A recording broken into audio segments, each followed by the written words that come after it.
আকাশ ভরা সূর্য, তারা আর চারপাশের অসীম জলরাশি। আজকে আমরা যাচ্ছি সিলেটের সুনামগঞ্জ জেলার সেই অপূর্ব প্রাকৃতিক বিস্ময় টাঙ্গুয়ার হাওর।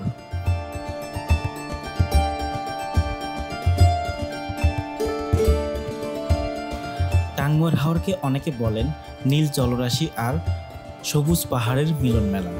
প্রায় 100 বর্গ কিলোমিটার জায়গা জুড়ে বিস্তৃত এই হাওর শুধুমাত্র একটি জলাভূমি নয়, বরং এক জীবন্ত প্রাকৃতিক জাদুঘর।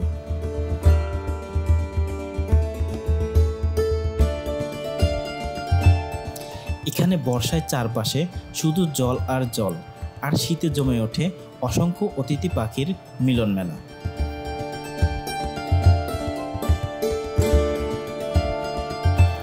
হাওরের সৌন্দর্য আরও বাড়িয়ে দিয়েছে পেছনে দাঁড়িয়ে থাকা মেঘালয়ের পাহাড়। কুয়াশায় ঢাকা সকাল আর সূর্যাস্তের সময় লাল কমলা আভায় ঝলমল পানির দৃশ্য সত্যিই চোখে না দেখলে বিশ্বাস করা যায় না।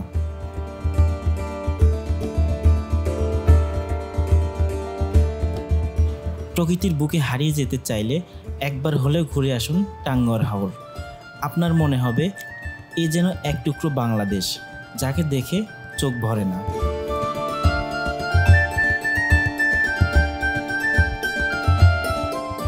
আপনি চাইলে এই হাওরে নেমে সাঁতার কাটতে পারেন, ডিঙি নৌকায় ঘুরতে পারেন, অথবা সরাসরি হাওরের তীরে নেমে স্থানীয় খাসিয়া পল্লীর আতিথেয়তা নিতে পারেন।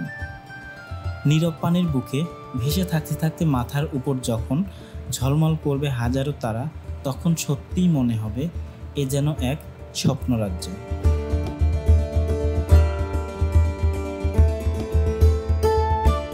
শিমুল বাগান। সুনামগঞ্জ জেলার তাহিরপুরে টাঙ্গুয়ার হাওরের পাড়েই রয়েছে এক অপূর্ব স্থান, শিমুল বাগান।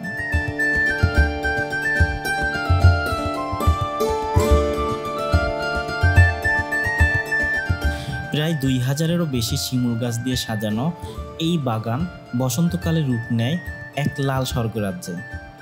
ফেব্রুয়ারি-মার্চ মাসে যখন হাজারো শিমুল গাছে একসাথে ফুল ফুটে ওঠে, তখন মনে হয় যেন পুরো প্রকৃতি লাল গালিচা বিছিয়ে দিয়েছে ভ্রমণ পিপাসুদের জন্য।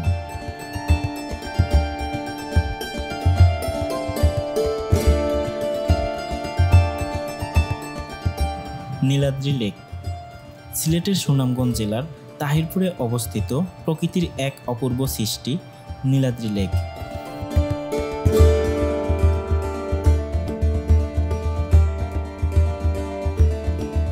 সীমান্ত ঘেঁষা এই লেকটি স্থায়ীভাবে পরিচিত শহীদ সিরাজ লেক নামে। ভারতের মেঘালয় পাহাড়ের কোল ঘেঁষা এই লেকের সৌন্দর্য যেন চোখ ধাঁধিয়ে দেয়।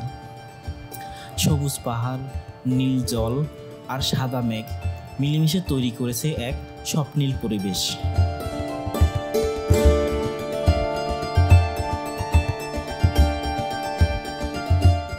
নীলাদ্রি শুধু প্রাকৃতিক সৌন্দর্যের জন্যই নয়, এর চারপাশের খাসিয়া পল্লী এবং স্থানীয় গ্রামগুলোর জীবনের ছোঁয়াও পর্যটকদের মুগ্ধ করে।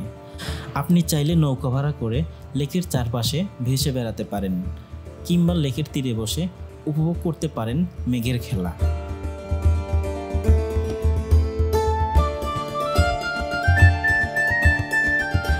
যদি আপনি প্রকৃতি ভালোবাসেন, তবে নীলাদ্রি লেক একবার হলেও আপনার জীবনে ঘুরে দেখার মতো জায়গা।